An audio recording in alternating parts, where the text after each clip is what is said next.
The New York Times has a column called Tripped Up. It's where people, it's like they have a ombudsman who goes to work for people who have, something's really gone bad wrong with a travel experience. And there's an unbelievable story. There was the New York Times recently about a woman who was several months pregnant, flies into LaGuardia Airport, had booked a hotel on Booking.com, and didn't really know how to use a hotel booking site, gets to the hotel, and the hotel no longer exists because it had become a homeless shelter, which was bad enough, but the neighborhood it was in was one she shouldn't have been in the first place. What happened next with Booking.com, which, by the way, is the parent company of Priceline, was beyond horribly ridiculous.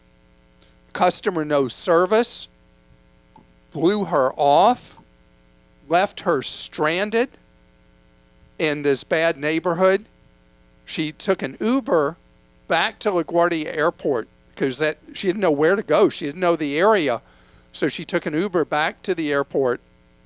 The airport was closed for the night, and this pregnant woman is outside in the cold overnight at LaGuardia, stranded and abandoned by Booking.com, who booked her at a non-existent hotel.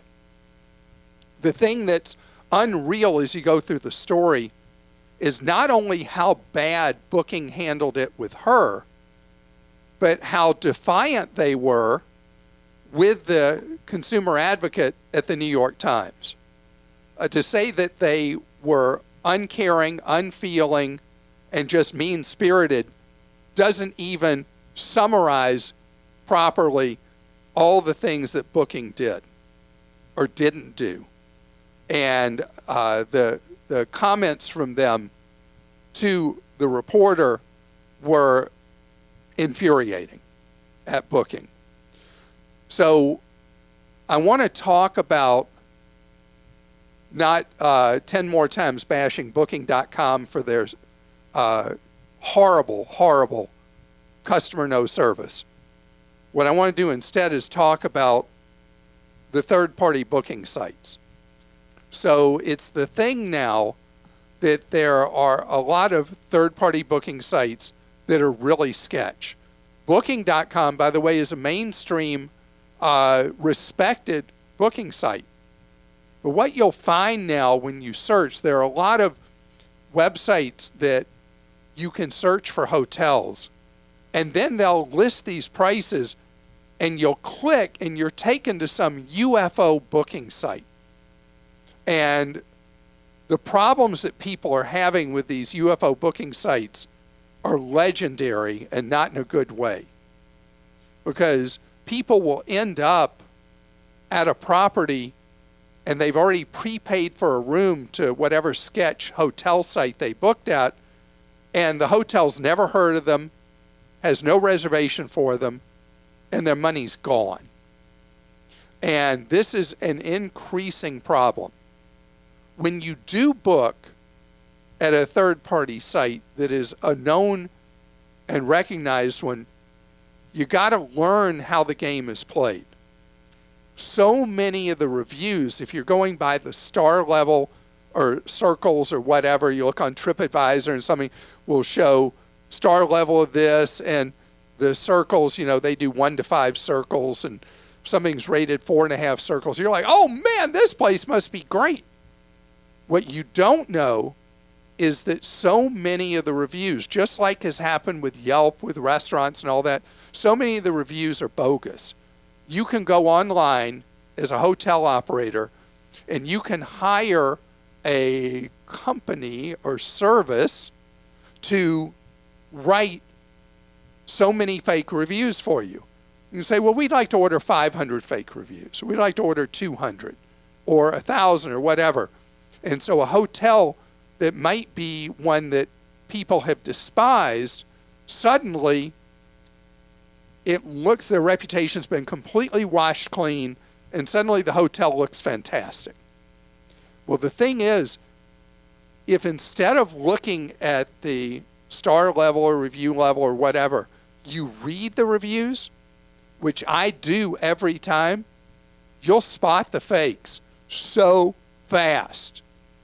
And it's so clear that they're boilerplate, that somebody's just writing them as fast as they can, using words and content and sentences and paragraphs they posted for some other hotel somewhere else in the world that bought fake reviews. And the hotel booking sites don't care. They're just trying to get bookings, the legitimate hotel booking sites. And that's why it's so important to read the reviews. Because without reading them, you're going to be misled, and you could end up in a really bad situation. In addition, if you're going to a strange place, you want to know the neighborhood you're going into. Because I learned really early on with hotels, when hotel bookings first started really happening on the internet a generation ago, that knowing the neighborhood was really good to do.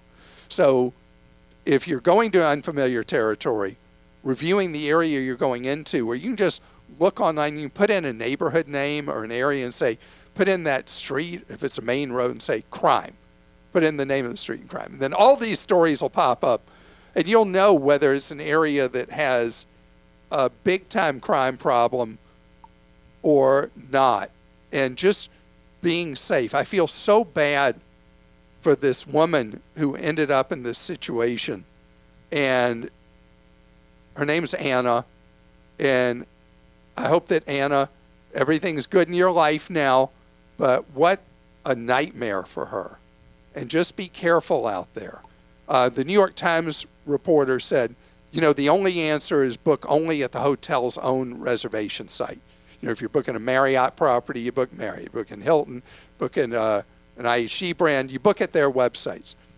But that's not going to mean that the hotel is going to be good. I don't like that suggestion. Doing your own research of the quality is really important. And if you want to know how to save on hotels, I have a comprehensive step-by-step how to save money on your hotel bookings. At Clark.com. At Clark.com. Did I not say that? No.